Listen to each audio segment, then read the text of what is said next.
Elle a tellement fait des efforts pour que toujours je sois fort. Et pour ça, jusqu'à mon dernier jour sur terre, je ferai tout pour toujours la magnifier. Maman, je n'ai pas honte de ma maman. Elle est mon Dieu sur terre. Qu'elle soit ménagère, Fanico, c'est ma maman.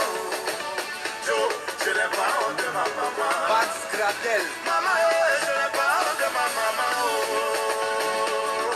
Elle est mon Dieu sur terre. Même si elle est sale, elle est propre, c'est ma maman. Joe, je n'ai pas honte de ma maman. Digital garçon select. René Hamilton. Nuage noir. Maman Marie Cadio, la maman de ça. Toi qui as une mère qui t'aime énormément. Elle fait tout pour toi. Et en retour, elle ne reçoit pas de respect venant de toi. J'appelle le génie. Arrête de faire saigner son cœur. Est-ce que tu sais que maman ne doit pas pleurer par ta faute? Que chaque lampe qu'elle coule peut te fermer des portes. La vraie bénédiction de ta vie vient de maman. Alors tu dois la glorifier. Anonymat le phénomène. Je n'ai pas honte de ma maman. Elle est mon Dieu sur terre. Qu'elle soit ménagère, Fanico, c'est ma maman. Papa me débois tout. Je n'ai pas honte de ma maman. Maman, je n'ai pas honte de ma maman. Elle est mon Dieu sur terre. Même si elle est sale, elle est propre, c'est ma maman.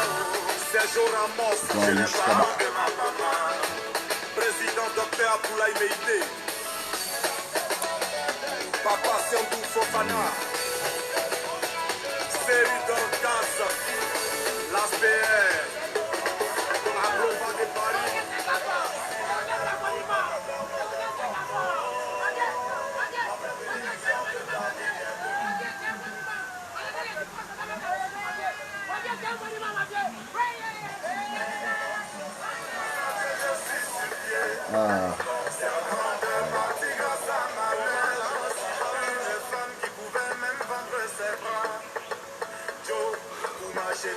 C'est parfait. Papa, je sais, il n'a pas honte de sa maman. Non, non. Ok. Alex Gatien, Général Colbert. C'est bon, hein? Maman, il n'a pas honte de sa maman. Chalaruna, elle est dans Dieu sur terre. Gabi Toupin, Assouma Benjamin. Ok, bon, bonsoir à tous, hein? Bonjour. Peut-être on va patienter juste quelques minutes avant de démarrer. Donc, histoire de lire un peu les commentaires. Merci à tous les followers. Hein. Merci à tous. Marem Meng, Paul Bougnoul, le doyen Mouchaba. Après ton live, vient participer au challenge du sport. Effectivement, Inch'Allah, doyen. Oui, je serai là à partir de, je pense que ce sera après 19h, Inch'Allah. C'est parfait. Donc, on sera là. Hein. Pour des pompes, bien sûr. Hein. Apparemment, le doyen nous interdit de faire du vélo. Donc, on va peut-être faire des pompes. Ouais, il n'y a pas de souci. Merci à tous. Hein.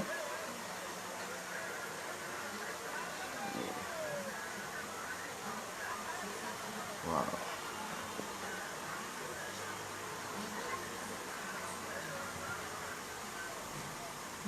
C'est bon.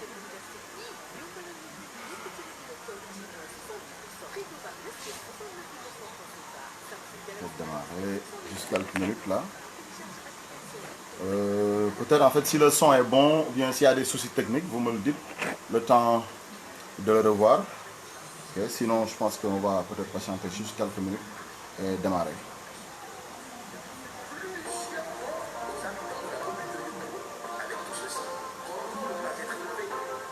Le son est méchant, très tranchant. Il m'a doublé pro. Aïcha Dia, bonsoir Aïcha. Ah, pour rien comme ça, on te Bonsoir Aïcha. Ton cœur est blanc, ils te veulent du mal. Oh. Tu es gentil, ils sont méchants. Toi-même, tu comprends rien. Oh. En réalité, la réalité, moi je te le dis, c'est ta lumière qui domine le cœur noir. Elle Madeleine Diouf. Ne calcule pas, tu as Merci bien. la grâce de Dieu sur toi. El Madeleine Diouf, merci à toi. Tous ceux qui t'ont jeté vont te rechercher. Tous ceux qui t'ont humilié vont te respecter. Muntaga, merci, merci. Tous ceux qui t'ont enterré vont te déterrer. Tu as la grâce de Dieu sur toi.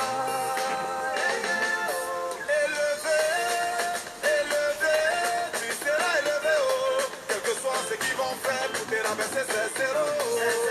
Élevé, toi, tu seras élevé. Oh, oh. Élevé, élevé, tu seras élevé, oh. Quel que soit ce qu'ils vont faire pour te rabaisser, c'est zéro. Kassem Kafarani, oh, tu seras élevé. Baby Philippe, dosez, dosez, dosez, dosez. Entre nous qui crûmes et vous qui doutâtes, lesquels eut raison? Kérosène équilibre, Kiki Benzeni, Molare. Souvent la méchanceté des hommes te fait tellement mal que tu n'as même plus envie d'aider quelqu'un. Pendant que tu fais des efforts pour que le bon y avance, ils font tout pour que tu tombes, mais toi, tu dois les ignorer. Vraiment, je pense que le son est bon. Hein. Rien ne peut t'arriver. Ta mission sur cette terre, c'est Dieu qui a tracé. Eux-mêmes, ils vont le constater. Papa sans discours. Tous ceux qui t'ont jeté vont te rechercher. Tous ceux qui t'ont humilié vont te respecter. Tous ceux qui t'ont enterré vont te déterrer. Tu as la grâce de Dieu sur toi. Eric Bailly. Élevé, élevé, tu seras élevé, oh. Quel que soit ce qu'ils vont faire pour te rabaisser, c'est zéro. À bout de Kabongo, tu seras Le son est nickel. Merci, merci Muntaga. Apparemment, c'est bon. élevé, élevé, tu seras élevé, oh. Quel que soit ce qu'ils vont faire pour te rabaisser, c'est zéro. Des réseaux, tu seras élevé. Kevin Starter. Président Dr Abdoulaye Meïté, Yannick Berry, le champion de Marcori, Dr Raoul depuis le Cameroun. Ils ont essayé, ils n'ont pas pu. Didier Drogba, la légende d'Aïsoko. Tito continue de faire du bien. Danis la bière de luxe. Élevé, président Kobiye, tu seras élevé, oh. Quel que soit ce qu'ils vont faire pour te rabaisser, c'est zéro. Laetitia Bako, le Baobab élevé. Oh, oh, élevé. Juma Saïdo, tu es dans l'élévation. Max Gradel, ah, et puis Kwasio. Ibe Sangare sera élevé. Malik Dramé. L'espoir de la jeunesse. Dr Kanga HKP. Hugo Isiaka. Tu seras élevé. C'est pas le blablabla. Blabla. Ok, je pense qu'on peut très rapidement démarrer. C'était tout à l'heure Kérosène, hein? Donc on aime bien écouter Kérosène depuis la Côte d'Ivoire. Ok, merci à tous, merci d'avoir répondu présent pour ce troisième live. Comme vous pouvez le constater, nous avons eu à traiter du marketing direct au début, lors du premier live, ensuite de la vente directe. Et aujourd'hui, nous allons peut-être présenter la force de vente. Peut-être il sera très difficile en fait de présenter cette force de vente juste durant une seule session. Peut-être c'est l'occasion de demander à l'éminent professeur Laye Bamba Seck, sous la tutelle du doyen Moustaba, s'il y a une possibilité peut-être de faire un autre numéro peut-être d'ici la semaine prochaine pour essayer de continuer ce que nous allons exposer aujourd'hui.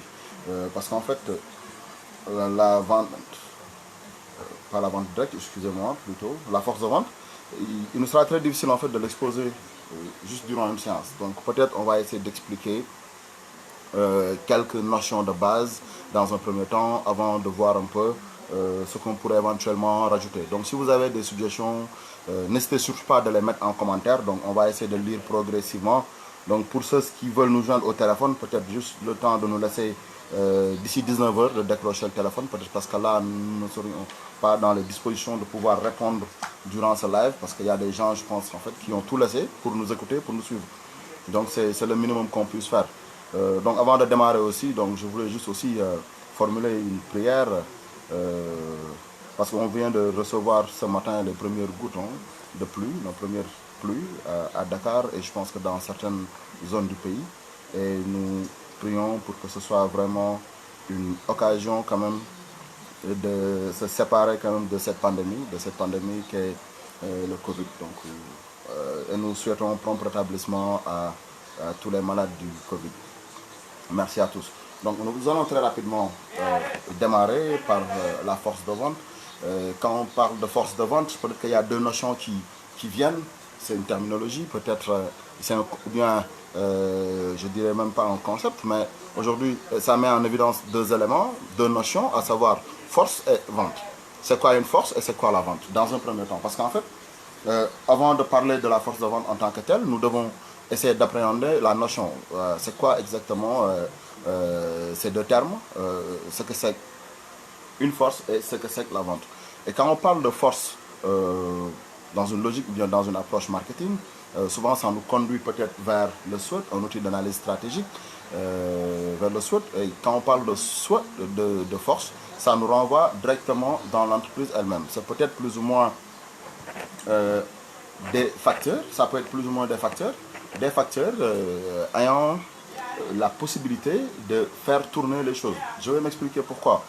C'est peut-être en fait des caractéristiques, les caractéristiques d'une entreprise qui ont plus ou moins un impact avantageux sur la concurrence ou bien sur la compétition.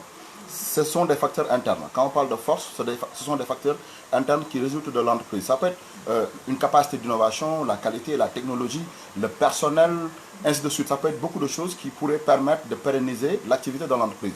Et de l'autre côté, nous avons ce qu'on appelle la notion de vente. Quand on parle de vente, c'est souvent une obligation ou bien une convention qui lie deux personnes. Okay? Moyennant, ça peut être aussi une transaction dans une certaine possibilité. Une transaction qui lie deux personnes, deux individus, ça peut être deux personnes ou bien deux entités, ainsi de suite. Tout dépendra de la nature ou bien du statut, en fait, du vendeur ou bien de l'acheteur. Donc, cette vente va se traduire comment? C'est plus ou moins un échange. Un échange moyennant quelque chose. Ok, il y a une partie qui s'engage à fournir un produit, un bien ou bien un service, moyennant une contrepartie qui peut être financière. Donc, ce qui veut dire que là, nous essayons d'étudier deux éléments, une force et la vente. Comment est-ce que cette force, la vente, peut résulter d'une force de l'entreprise afin de pérenniser les activités de l'entreprise? C'est ce que nous allons voir aujourd'hui et ça nous renvoie directement à ce qu'on appelle le management de la force de vente. Comme, oui, souvent les gens parlent de force de vente tout simplement, mais c'est plutôt un management. C'est toute une gestion que nous devons plus ou moins appréhender pour essayer de voir un peu les axes d'amélioration qui pourraient permettre aux managers de l'entreprise de développer leurs activités. Parce que gérer une force de vente, ce n'est pas chose facile parce que tout simplement c'est le fait d'optimiser l'efficacité des vendeurs. On doit optimiser l'efficacité des vendeurs. Pourquoi faire? Parce que tout simplement on cherche à atteindre des objectifs. Il y a des objectifs que nous avons fixés en amont et nous cherchons à atteindre ces objectifs. En quoi faisant? En optimisant l'efficacité des vendeurs. Ce n'est pas chose aisée, hein. Tout à l'heure on l'a dit, parce que cela passe par plusieurs process, plusieurs étapes. Quand on parle d'étapes, parce que tout simplement cela va nécessiter peut-être le recrutement de cette équipe commerciale, éventuellement la formation aussi, ensuite peut-être la rémunération, l'animation, la stimulation de cette force de vente, et tout cela en fait doit être géré, c'est-à-dire un contrôle qui doit être mis en place. Donc peut-être nous allons peut-être essayer de voir un peu, suivant la définition que deux éminents professeurs ont essayé en fait de donner à ce que c'est cette force de vente. Je vais prendre peut-être Brassard et Panazol qui ont écrit l'ouvrage sur la mercatique et l'action commerciale, édition Hachette Technique Paris en 2001, donc qui ont essayé d'expliquer cette force de vente en disant tout simplement que la force de vente est avec les services de l'administration commerciale l'une des composantes majeures de l'équipe commerciale d'une organisation. Oui, d'une organisation. Quand on parle d'organisation, on fait allusion à l'entreprise en tant que telle. Toujours, ils nous disent que cette force de vente, elle est chargée de l'action commerciale. Auprès de qui? Auprès des prospects, effectivement, auprès des prospects, mais aussi auprès des clients qui sont en contact direct avec l'entreprise. Mais aujourd'hui, on se rend compte qu'il y a plusieurs appellations, ou bien plusieurs mots qui sont associés à la fonction de vendeur, ou bien à la fonction de commercial. Merci le professeur Salim Mbaye, merci à vous. Hein. C'est l'éminent professeur. Hein. Donc pour le rappeler, il a eu à m'encadrer quand même durant, je pense que c'était en 2010, quand je présentais mon master sur les techniques bancaires et financières. Merci professeur Salim Mbaye. C'est toujours avec un respect profond quand même que je lis quand même ces mots. Merci à vous. Donc je reviens par rapport à ces fonctions du vendeur. Aujourd'hui, il y a plusieurs appellations, plusieurs mots, plusieurs terminologies qui sont plus ou moins associées à cette fonction du vendeur. Mais ces mots peuvent être plus ou moins différents en fonction du contexte. Souvent, on entend parler de ce qu'on appelle représentant commercial, ingénieur commercial, animateur commercial, agent ou visiteur médical, soit un délégué médical. Donc, nous allons essayer de voir un peu quelles sont les différences et similitudes suivant les contextes. C'est bon à signaler parce que les différences peuvent l'emporter sur les similitudes suivant les situations. Pourquoi suivant les situations? Tout simplement parce que peut-être souvent il y a un personnel qui est dédié à l'accueil, qui est préposé à l'accueil plutôt, qui est préposé à l'accueil, qui prend des commandes, ainsi de suite. Donne un petit exemple. Si vous vous rendez par exemple dans les parfumeries, souvent les gens que vous voyez en face, ok, leur fonction ou bien leur premier rôle, c'est dans un premier temps d'accueillir, ensuite prendre des commandes. De l'autre côté, il y a quelqu'un d'autre ou bien un autre commercial. Je vais prendre l'exemple du délégué médical. Sa fonction, c'est quoi? C'est de créer un climat favorable.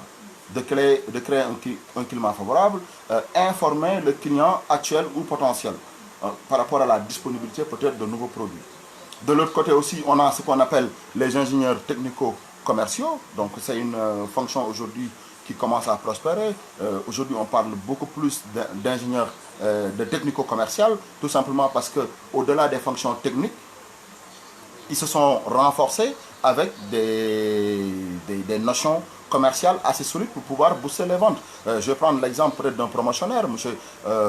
Omar Kamara, qui récemment a développé quand même un dispositif de lave-main sans contact direct. Tout simplement, un truc qui a été plus ou moins, qui a été très fabuleux. Et vous vous rendrez compte que, aujourd'hui, dans ce contexte assez particulier, partout où vous allez, peut-être avant d'entrer quelque part, il y a des dispositions qu'il faudrait plus ou moins remplir. Il va falloir vous laver les mains, prendre votre température et autres. Souvent, vous vous lavez les mains peut-être avec, je ne sais pas, un dispositif que tout le monde touche tous les jours, ce qui n'est pas du tout évident parce que le contact, comme on le dit, peut être source de contamination.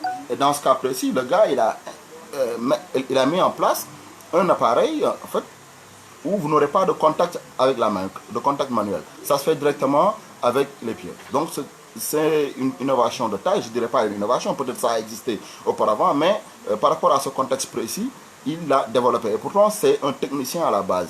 Un technicien qui s'est fait renforcer d'outils de marketing, de communication, et ainsi de suite.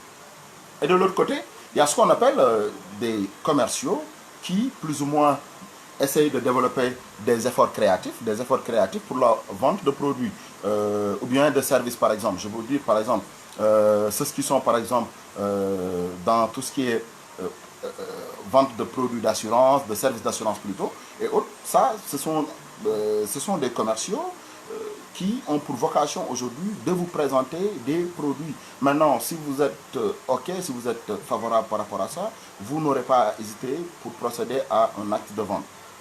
Et souvent aussi, on se rend compte qu'il y a d'autres cas précis où on demande au commercial de gérer un problème existant chez le client. Ce qui veut dire que la fonction de commercial ou bien la force de vente carrément, excusez-moi, il y a pas mal d'appels, donc peut-être nous les invitons peut-être à suivre le live. Après, nous allons pouvoir prendre tous ces éléments.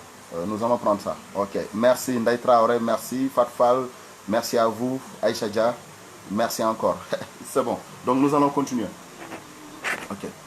Donc là, nous allons parler un peu des objectifs de la force de vente. Quels sont les objectifs d'une force de vente? Quels sont les objectifs d'une force de vente? Peut-être souvent, on essaye d'articuler ces objectifs sur 3 axes, peut-être la rentabilité, la survie par rapport à l'entreprise qui vend et la satisfaction auprès de qui? Des besoins pour l'acheteur. Ok. Maintenant, cette force de vente, tout à l'heure on l'a évoqué dans l'introduction pour dire qu'elle obéit à ce qu'on appelle à des phases. On ne peut pas aujourd'hui mettre en place une force de vente sans pour autant respecter certains principes à la base. Et ces principes, quels sont ces principes de base? Par rapport à ces principes, nous avons d'abord ce qu'on appelle la définition des objectifs. Pour mettre en place une force de vente, il va falloir dans un premier temps définir les objectifs. Définir ces objectifs. Ensuite, élaborer une stratégie. Choisir une structure, nous allons expliquer tout ça. Déterminer la taille de votre force de vente. Et éventuellement choisir le mode de rémunération. Ce qui est très important, comme on le dit en Wolof, il y a un adage qui dit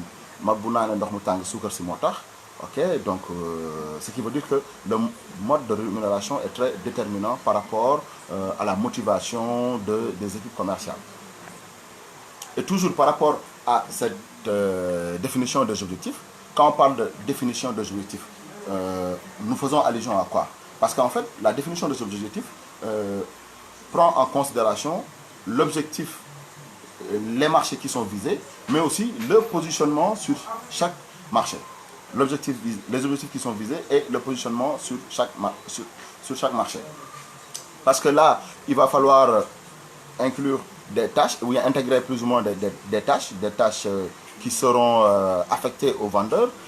Parmi ces tâches, nous avons ce qu'on appelle la prospection. Quand on parle de prospection, parce que tout simplement, on doit aller à la recherche de nouveaux clients. Au-delà de la prospection, on a ce qu'on appelle la qualification. Pourquoi qualifier? Parce que tout simplement, on doit plus ou moins collecter le maximum d'informations possibles des prospects pour pouvoir au moins définir les priorités entre clients et prospects à servir. Excusez-moi.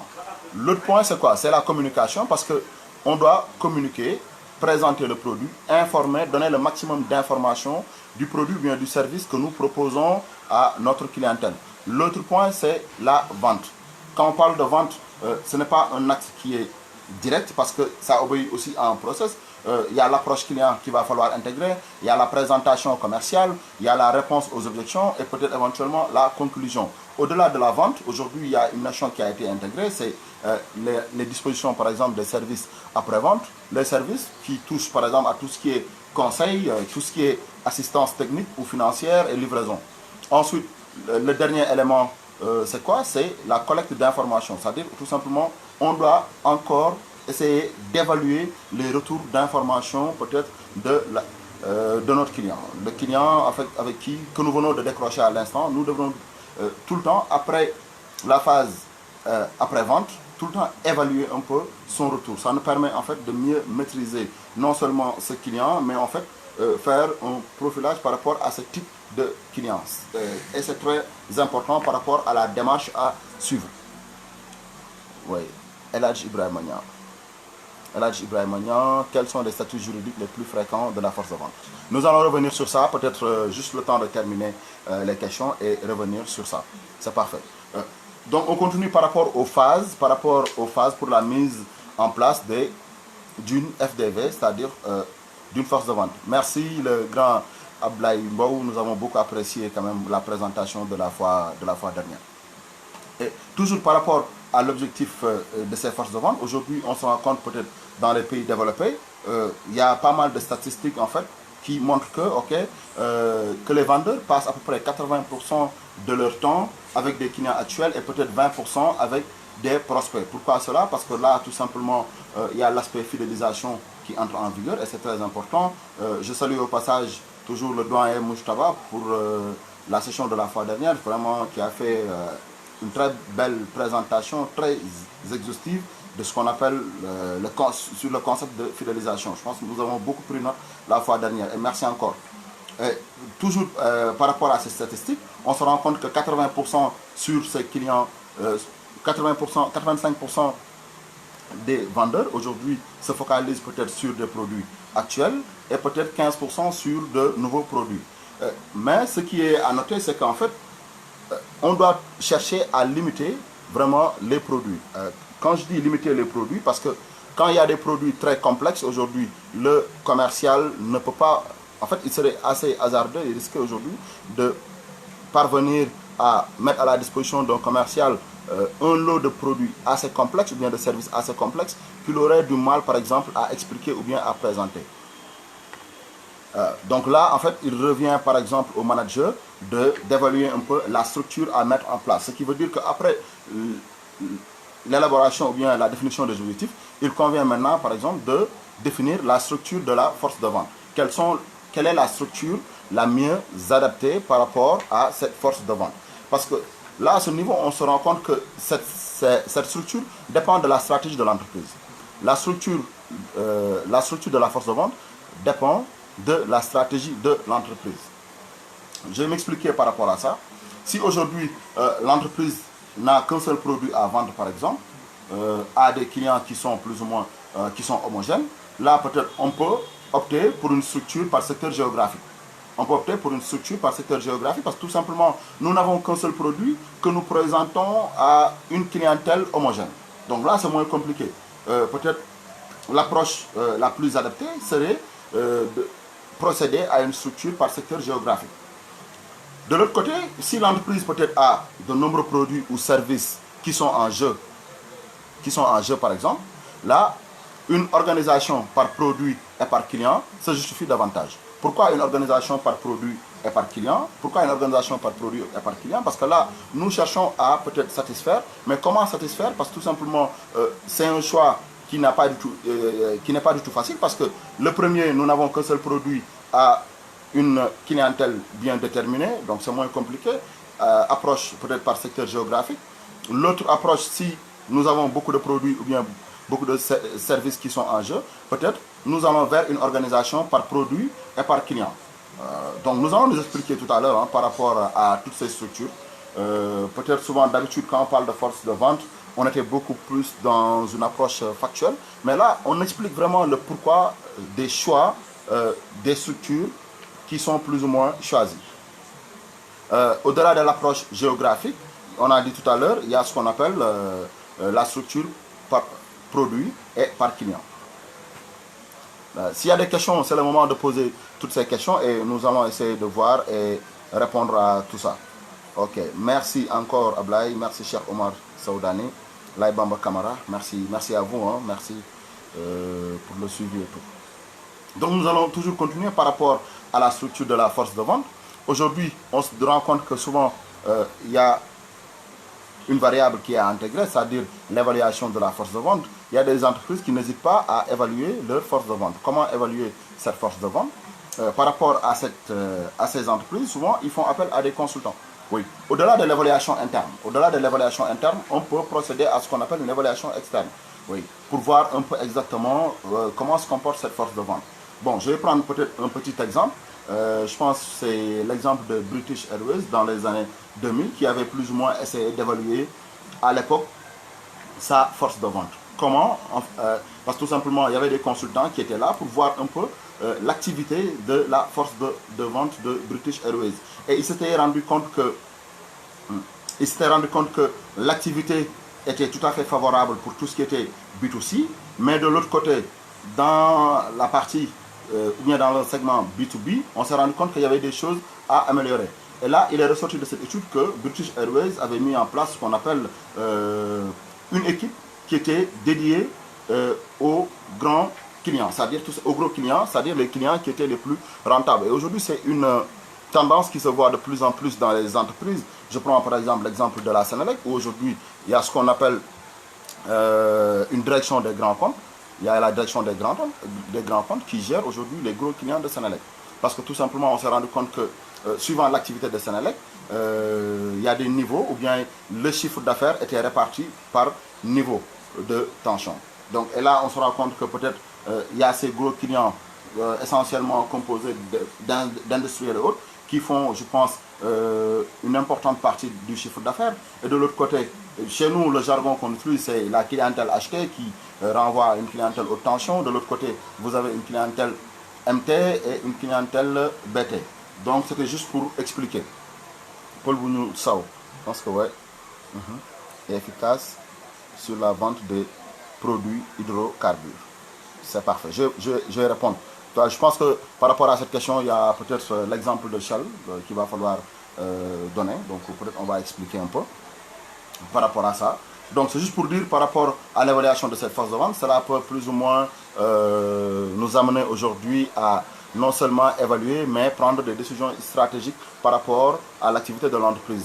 Donc l'activité, tout à l'heure, l'exemple que nous avons pris sur British Airways a permis aujourd'hui de mettre en place une équipe qui est uniquement dédiée aux gros clients. Les gros clients, les clients les plus rentables, c'est-à-dire les agences de voyage et autres en fait. Donc pour dire que cette évaluation a permis au moins d'aboutir à une décision très très stratégique. De l'autre côté, il y a ce qu'on appelle la structure par secteur. Une structure par secteur, quand on l'entend, ça renvoie à quoi? Parce que tout simplement que le représentant par secteur géographique aura la possibilité ou bien de définir, ou bien même c'est le top management qui aura la possibilité de définir avec précision ses responsabilités. Ses responsabilités par secteur. Maintenant, cela, ça va lui permettre, excusez-moi toujours, hein, c'est bon, ça va lui permettre aujourd'hui de développer ses activités locales par rapport à son secteur géographique et autres. Ensuite, développer des liens personnels entre lui et ses clients, mais aussi avec des frais de déplacement très limités. Ça, c'est la structure par secteur géographique. Maintenant, la question qui se posera, c'est quoi? Comment déterminer les secteurs? Comment déterminer ces secteurs par rapport à cette force de vente? Et là, je pense que, si je ne me trompe, il y a peut-être deux façons de pouvoir déterminer les secteurs. Peut-être je pense la première approche, c'est un secteur à potentiel de vente égal, un secteur à potentiel de vente égal, et un autre secteur où on doit égaliser la charge de travail. Un autre secteur où on doit égaliser la charge de travail. Je vais m'expliquer par rapport à ça. Le secteur à potentiel de vente égal, cela veut dire tout simplement que au moment de déterminer les secteurs des différents commerciaux ou bien des équipes, là, il conviendra tout simplement d'intégrer des aspects. C'est-à-dire aujourd'hui prendre en compte les gains. Et c'est très important là par rapport à ces gains parce que ces gains vont permettre aujourd'hui à ces commerciaux, je pense que c'est le nerf de la guerre et nous allons y revenir par rapport au mode de rémunération des équipes commerciales dans une approche toujours de force de vente. Et nous rendrons compte que par rapport à ces gains, aujourd'hui, par rapport à ce secteur à potentiel de vente égal, nous devions plus ou moins déterminer des secteurs avec les mêmes potentiels pour permettre aujourd'hui à cette équipe commerciale de pouvoir ou bien bénéficier des mêmes gains.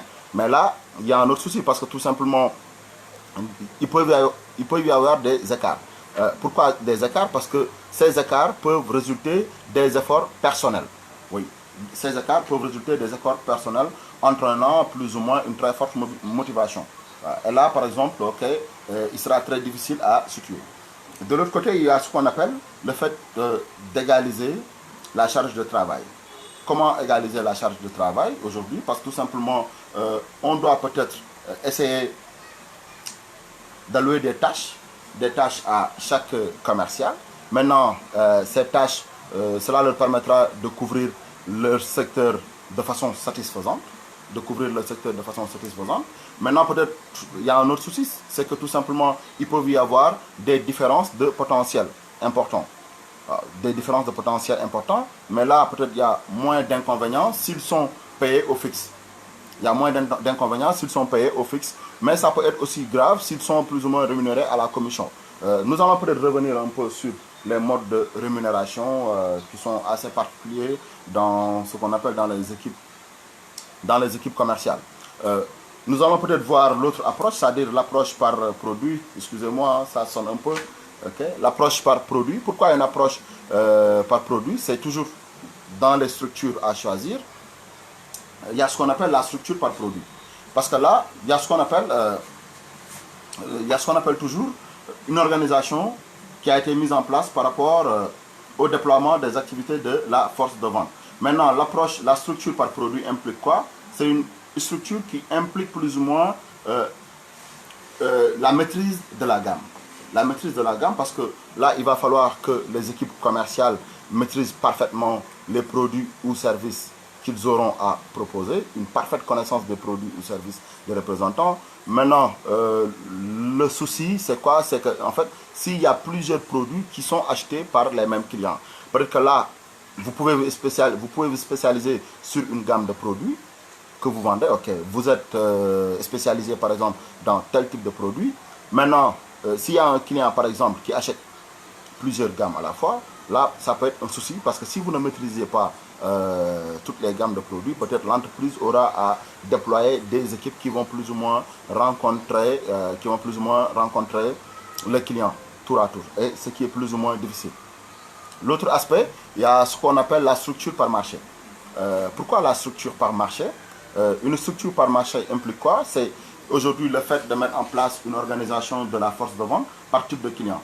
Une organisation de force de vente par type de client. Quand on parle par type de client, c'est par rapport au secteur d'activité, c'est par rapport à la taille, par rapport au volume d'achat, par rapport à l'ancienneté, ainsi de suite, ainsi de suite. Et là, je peux prendre par exemple l'exemple par exemple de Shell France. À l'époque, Shell faisait quoi? Shell avait adopté ce qu'on appelle une structure par marché, parce que dans l'approche de Shell, il y avait le réseau des stations-service. Okay? Ensuite, il y avait tout ce qui était activité liée au chauffage domestique, et il y avait aussi tout ce qui était activité par rapport aux clients industriels. Okay? Ce qui veut dire que cette approche par structure, de structure par marché, obéit par exemple suivant à des secteurs d'activité assez spécifiques. Tout à l'heure, j'ai donné l'exemple de la Senelec par rapport au grand compte. Mais là, j'ai donné l'exemple, par exemple, de Shell, par exemple. Je pense qu'il y a une question par rapport à est-ce que la force de vente est efficace sur la vente des produits hydrocarbures. Peut-être nous allons tout à l'heure revenir sur ça. Mais bon, prenez ce petit exemple par rapport à la structure par marché. Maintenant, cette structure n'est pas aussi parfaite que l'on suppose. Il y a forcément des limites qui sont liées. Il y a forcément des limites qui sont liées à cette structure par marché. Quelles sont les limites ou bien inconvénients d'une structure par marché par rapport toujours à cette force de vente? Les inconvénients, parce qu'en fait aujourd'hui, si vous avez par exemple une clientèle qui est plus ou moins répartie sur l'étendue du territoire, ce qui veut dire tout simplement qu'il y aura une augmentation des coûts et ça fait plus ou moins, je dirais pas des dépenses énormes. Certes, il y a l'aspect satisfaction qu'il va falloir intégrer, mais c'est pas du tout évident pour une entreprise aujourd'hui de supporter plusieurs coûts à la fois. Mais ce qu'il faudrait retenir par rapport à ça, c'est d'évaluer la meilleure approche qu'il va falloir intégrer pour réussir la structure à mettre en place. Et comme on l'a dit ici haut, cette structure dépend de la stratégie que l'entreprise décide d'adopter. Maintenant, au-delà de ces structures, il y a une structure aussi qu'on appelle une structure mixte. Une structure mixte. C'est quoi une structure mixte? C'est qu'en fait, si l'entreprise aujourd'hui vend une gamme diversifiée de produits, par exemple à de nombreux clients dans une vaste région géographique, là par exemple, il va falloir plus ou moins essayer de voir comment combiner plusieurs modes d'organisation. Plusieurs modes d'organisation. Maintenant, les représentants peuvent être spécialisés en couple, secteur produit, secteur client, client produit, ou aller vers par exemple une triade, client, produit, secteur. C'est des cas en fait que nous rencontrons de plus en plus. Excusez-moi, c'est bon. Ok, ça c'est des questions par SMS. Nous allons continuer tout à l'heure avec ces questions tout à l'heure. Ok, il est très important pour le conseil de bien connaître le produit. Merci chef, mon coach. Merci. Merci Paul Bougnoul Sao. Merci à toi, Ahmed Anne. Merci bien. Ok, donc nous continuons toujours par rapport à la structure mixte. Donc, pour rappel, on a dit que cette structure mixte obéit à une logique. En fait, si l'entreprise vend une gamme diversifiée de produits ou de services à de nombreux clients dans une vaste région géographique, elle peut structurer sa force de vente en combinant plusieurs modes d'organisation. Et maintenant, les représentants peuvent à leur tour être spécialisés par couple. Nous avons essayé d'expliquer tout à l'heure les différents couples, secteur produit, secteur client, client produit, ou la triade client secteur produit. Peut-être je vais donner un petit exemple, c'est peut-être l'exemple de Xerox France à l'époque toujours. C'est des exemples que nous voyons, qui à l'époque en fait avaient structuré ses vendeurs en 3 échelons. en 3 échelons, c'est-à-dire en fait des divisions par business unit, par géographie, par zone et plus ou moins par taille de client. Cela a été possible tout simplement parce que la stratégie de l'entreprise visait plus ou moins à élargir un peu ses activités un peu partout, mais aussi intégrer ces variables, à savoir le secteur d'activité, le type de client, mais aussi la taille. La taille. C'est bon. Excusez-moi, juste une minute. Ok. Merci. Pas évident de parler. C'est vrai que en cette période de confinement, souvent on perd un peu l'habitude de parler tout au long de la journée, comme on le fait souvent avec les étudiants. Mais je pense que nous commençons à reprendre le rythme avec Marketing TV Monde. Donc si vous avez des suggestions, n'hésitez surtout pas de les mettre en commentaire, puisque nous allons continuer quand même dans cette dynamique. Merci déjà Diouf, merci à toi. Merci d'avoir rejoint. Donc, au-delà des structures, il y a ce qu'on appelle la taille de la force de vente. C'est ce qui pose souvent problème.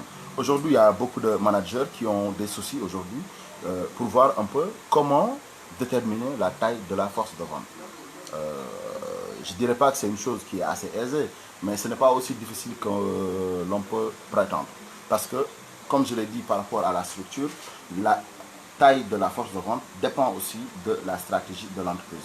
Tout est question ou bien tout est assujetti, par exemple, à la stratégie de l'entreprise. Il y a des entreprises, en fait, qui fixent le nombre de vendeurs à partir d'une analyse de la charge de travail. Et c'est ce qui doit se faire, en fait. On doit fixer le nombre de vendeurs par rapport à la charge de travail. À la charge de travail. Oui, à la charge de travail. Parce qu'en fait, on ne peut pas venir dire tout simplement qu'aujourd'hui, par rapport à cette activité, nous allons par exemple travailler avec une équipe de 15 personnes ou 30 personnes. Je parle sous le contrôle peut-être de Paul Bougnoul Sow ou bien de Dija Diouf qu'on a vu. On a amené des campagnes sur le terrain, mais au moment de définir la taille de l'équipe commerciale qu'on devait mettre en place, il y a des travaux qui ont précédé. C'est que tout simplement, nous avons essayé d'analyser la charge de travail peut-être journalière. La charge de travail, maintenant cette analyse par rapport à cette charge de travail nous a permis de dire ok, par rapport à telle campagne, nous devions avoir peut-être une équipe commerciale composée peut-être de 15 à 20 personnes, ainsi de suite, ainsi de suite.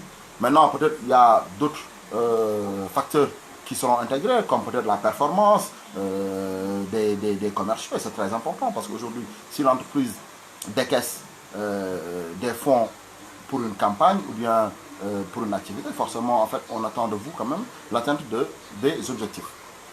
Et on continue. Comment aujourd'hui on peut déterminer la taille de la force de vente? C'est la question que nous allons nous poser. Comment déterminer la taille de la force de vente? On a dit tout simplement, il va falloir analyser la charge de travail. Comment analyser cette charge de travail? C'est la question que nous allons nous poser aussi. Hein. Okay? Parce que nous cherchons à trouver des réponses par rapport à ça. Parce que j'ai vu qu'il y a beaucoup de managers qui ont du mal à déterminer la taille de leur force de vente. Parce que, ok, c'est une approche qui n'est pas du tout hasardeuse. Non, c'est basé quand même sur des techniques quantitatives. Les techniques quantitatives, on doit évaluer, ok, on doit analyser pour voir, ok, aujourd'hui, quel est le nombre de personnes qu'on doit mettre sur ce cours. Et nous allons voir, pour pouvoir au moins évaluer la charge de travail, analyser cette charge de travail, souvent il y a pas mal de méthodes qui sont utilisées, mais peut-être la méthode récurrente que nous avons, c'est qu'aujourd'hui il y a une approche avec 5 étapes. Ces étapes, comment elles vont se décrire les unes des autres? Peut-être dans un premier temps, nous allons essayer de classer les clients par catégorie de volume, suivant les achats annuels. Quand on parle de suivant achat annuel, ça peut être en fait des achats réels ou bien des achats qui sont estimés. Ok, donc le premier point c'est quoi? Classer les clients par catégorie de volume, suivant des achats annuels, réels ou estimés. C'est bon. L'autre point c'est quoi? C'est que tout simplement nous devrions en fait parvenir à déterminer ce qu'on appelle la fréquence de visite souhaitable pour chaque catégorie de clients. Ouais. Déterminer la fréquence de visite souhaitable pour chaque catégorie de clients. C'est bon? Merci. El Hadj Ibrahima Niang, je pense qu'il y a une petite contribution. La méthode de résultat marginal, quelle est pertinente dans la compétitivité. Merci, ok, c'est parfait. C'est bon. Je disais tantôt, la première étape, c'est quoi? On doit chercher à classer les clients par catégorie de volume, suivant les achats annuels. Achat annuel, ça peut être réel ou estimé. La deuxième étape, déterminer la fréquence de visite souhaitable pour chaque catégorie. Ok?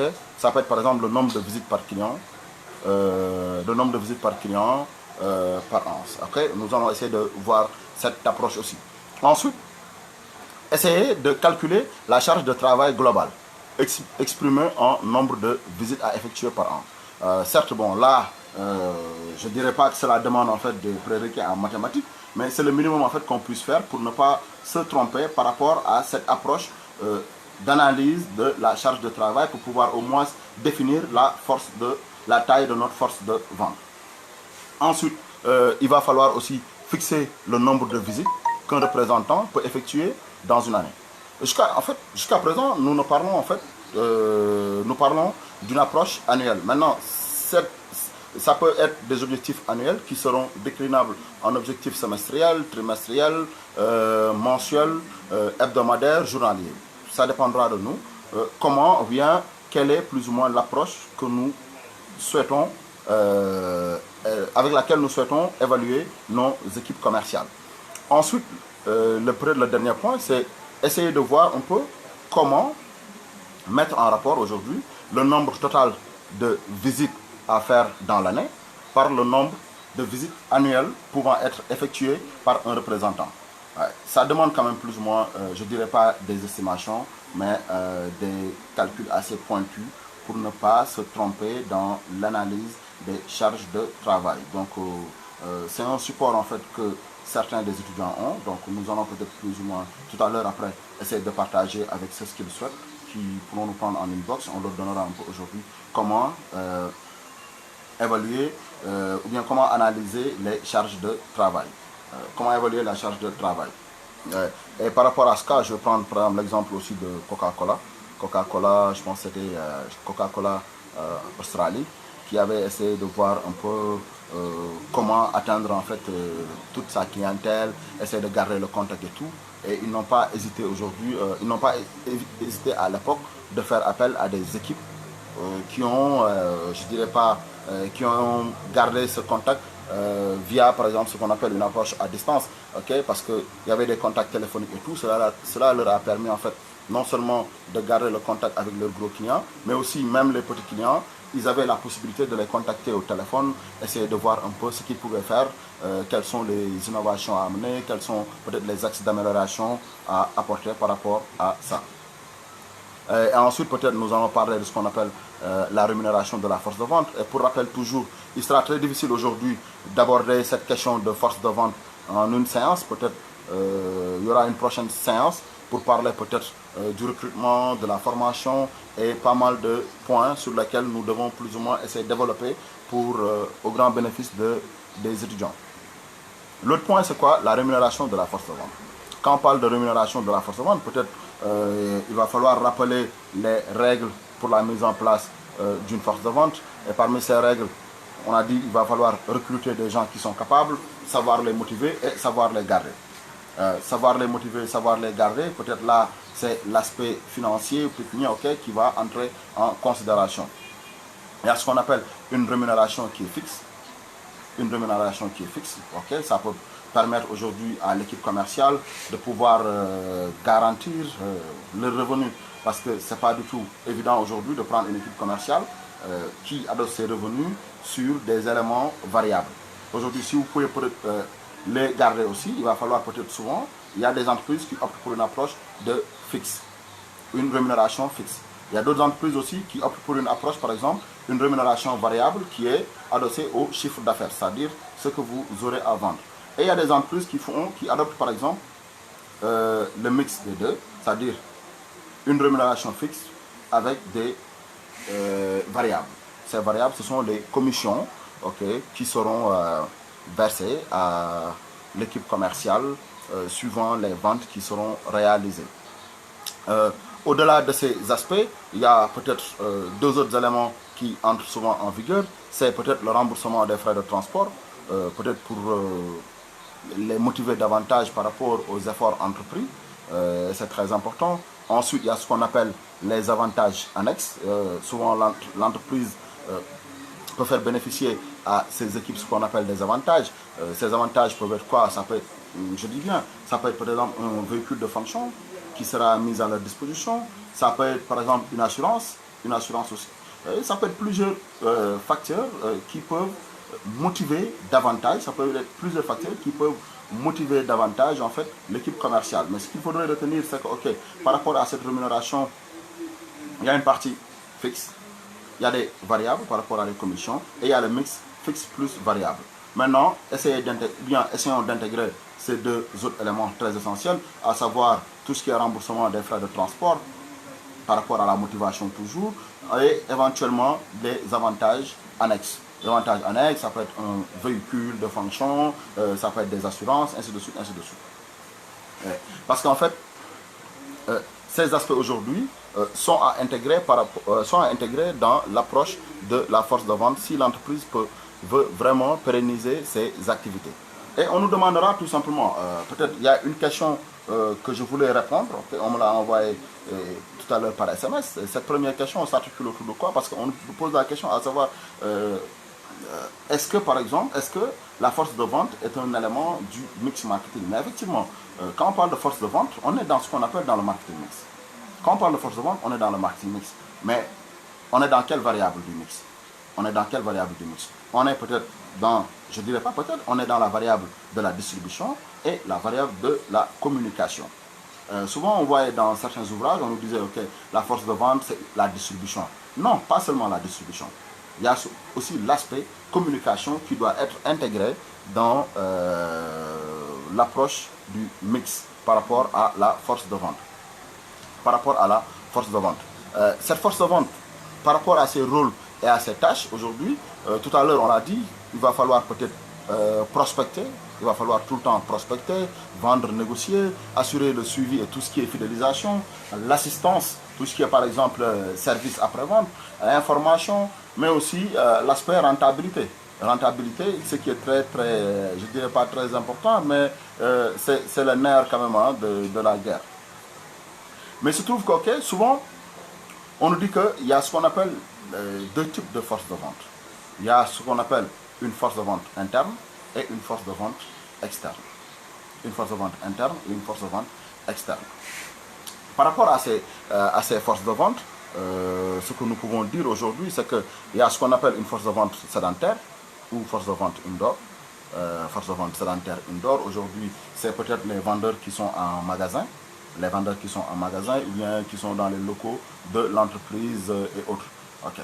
Ce sont des points qu'il va falloir intégrer par rapport à la force de vente. Une force de vente interne et une force de vente externe. Maintenant, la force de vente externe, on l'appelle souvent force de vente outdoor.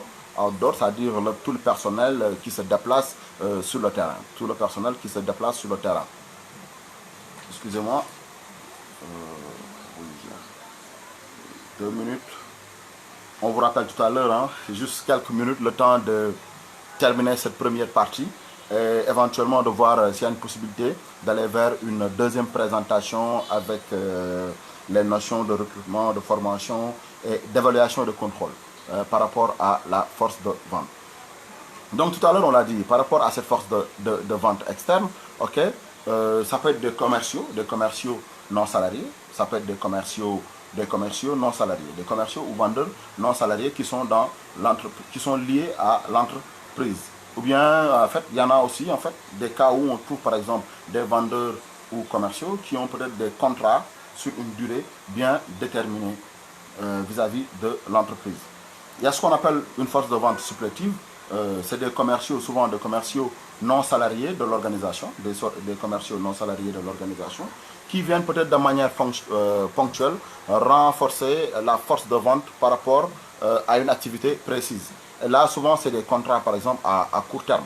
Souvent, c'est des contrats à court terme, c'est souvent des actions ponctuelles, des actions promotionnelles, lancement de produits, promotion, ainsi de suite.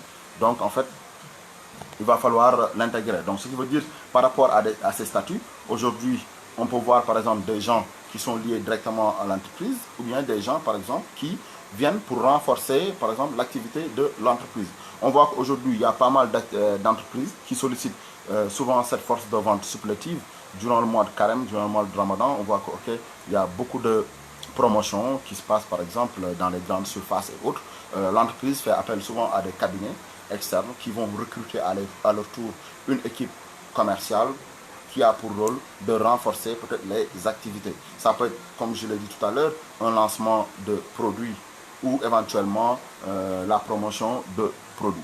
Donc toujours par rapport à ces statuts, on saura tout simplement qu'il y a des gens qui sont liés à l'entreprise peut-être par des contrats sur une durée bien déterminée, ça peut être sur le court, moyen ou le long terme, ou éventuellement des gens par exemple qui sont des non salariés de l'entreprise, des commerciaux non salariés de l'entreprise. Ils peuvent être des agents commerciaux ou bien des promoteurs de vente. Excusez-moi. Merci Ndente Diop, ma grande. Merci à toi. Ça fait un plaisir de te lire. Donc nous continuons toujours. Là il nous reste 7 minutes, hein, alors qu'on n'a pas encore pris toutes les questions. Donc on a parlé du statut et tout. Donc on va revenir sur toutes les questions. Ok, toujours par rapport à cette force de vente. Peut-être une toute petite précision. Souvent on entend en fait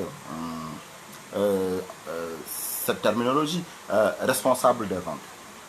Responsable des ventes. C'est qui le responsable des ventes? Qui est le responsable des ventes selon vous? Souvent ce ne sont pas en fait des vendeurs. Quand on parle de responsable de vente, ce ne sont pas en fait des vendeurs. Mais c'est des gens peut-être qui organisent un peu l'activité de vente. Peut-être qui supervisent toute l'activité que l'équipe commerciale aura à déployer sur le terrain.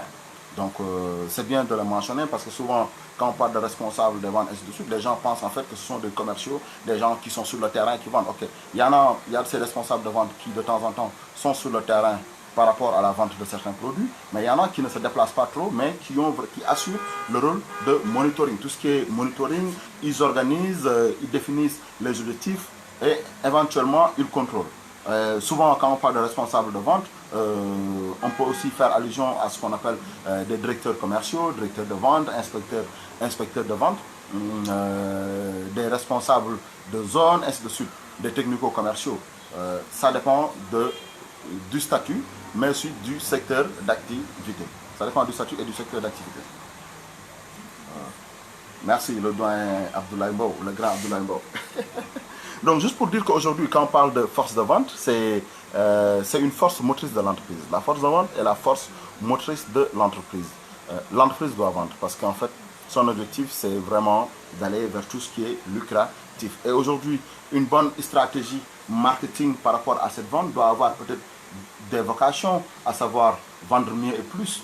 On cherche à vendre mieux et plus et éventuellement réaliser le meilleur profit plutôt, et peut-être répondre aux attentes des clients qui nous conduit vers la satisfaction. Maintenant, au-delà de cette satisfaction, peut-être on va vers les notions, bien les concepts de fidélisation et autres.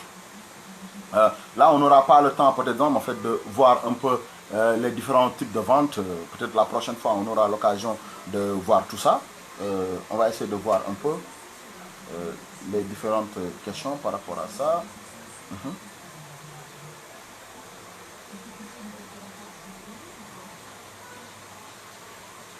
Okay. Très important. Très important. Ma question est la suivante. Est-ce que la force de vente est efficace sur les ventes de produits Rocardure, Lightbamba, professeur? Très important. Ok. Il y en a qui interviennent par SMS aussi. Il y en a qui interviennent sur WhatsApp, qui ne veulent pas s'identifier sur Facebook. Ok. Oui, nous allons revenir, hein, comme je l'ai dit tantôt, sur les différents types de ventes. Okay, ça, c'est une question des étudiants qui nous posent en fait les différents types de ventes. Nous allons revenir un peu sur ça, les différents types de ventes. Nous allons revenir sur ça. Oui. Ma question. Très important, alors, pour les commerciaux de bien connaître le produit. Par rapport aux différents types de ventes, donc, on va peut-être envoyer le support tout à l'heure pour ceux qui le souhaitent. Si vous voulez par exemple le support, n'hésitez pas, vous me contactez en inbox. Je vous envoie un peu, en fait, un petit support qui va résumer les différents types de ventes que vous aurez. Ok, maintenant, peut-être il y a d'autres aspects peut-être qu'on n'a pas eu à voir, c'est-à-dire le contrôle de la force de vente. Peut-être une prochaine fois, nous allons parler de ça. Et éventuellement, par exemple, tout ce qui est, par exemple, notions qui sont liées, par exemple, aux qualités essentielles d'un commercial. C'est plus ou moins de la théorie, mais nous allons peut-être ultérieurement voir ces éléments par rapport à tout ça. Ces qualités, comme vous le savez, ok, ça peut être en fait des éléments psychologiques, personnels, techniques et autres. Donc peut-être une prochaine fois, nous allons revenir sur l'ensemble de ces éléments psychologiques, personnels, techniques et autres. Ok, c'est bon. Excusez-moi, hein, on est en train de voir un peu. Ok. Ok. Oui, effectivement, cette question, on l'a répondu par rapport au statut. Par rapport au statut. Au statut. C'est très important de le mentionner. Il y a l'autre question, c'est entre la méthode de la charge de travail et la méthode du chiffre d'affaires potentiel, objectif par rapport au chiffre d'affaires, la méthode du résultat marginal, quelle est la plus pertinente dans un contexte de compétitivité. Comment faire pour avoir le support? Ok, vous me contactez en inbox et je vous enverrai le support. Ok, par rapport à la compétitivité, peut-être en fait là, une méthode qui est adossée par rapport au chiffre d'affaires. Ok, objectif chiffre d'affaires. Maintenant, moyennant aussi une rémunération, si la rémunération elle est importante, s'il y a une importante rémunération derrière, vous allez voir qu'aujourd'hui, l'équipe commerciale va donner le maximum pour pouvoir au moins atteindre ses objectifs. Va donner le maximum pour atteindre ses objectifs. Oui. Parce que quand on est dans une approche de compétitivité, la méthode de la charge de travail peut ne pas être aussi efficace que ça. Parce que tu te dis que, ok, j'ai rempli l'objectif journalier ou bien j'ai atteint l'objectif mensuel. Par contre, si on est dans une compétitivité, il sera mieux de se fixer par exemple par rapport au chiffre d'affaires pour se tailler une grosse part de marché. L'approche résultat marginal n'est pas ignorée non plus. Mais on se focaliserait plus sur le CA, sur le chiffre d'affaires, parce que plus tu as un CA assez élevé, plus tu as une part de marché assez énorme. C'est bon? Ok. Madeleine Diouf, comment faire pour avoir le support? C'est bien ça. Madeleine, donc peut-être on se reprend tout à l'heure et vous aurez le support. Donc là, il est 19h. Peut-être on va essayer de libérer un peu l'antenne. Peut-être s'il n'y a pas d'autres questions, on va essayer de libérer l'antenne. Merci à tous. Malik Samba, Elhaj Ibrahim Ognan, vraiment, c'est des interventions très très pertinentes par rapport à ça. Oui, des interventions très pertinentes. Produits hydrocarbures, effectivement. Est-ce que la force de vente est efficace dans la vente de produits?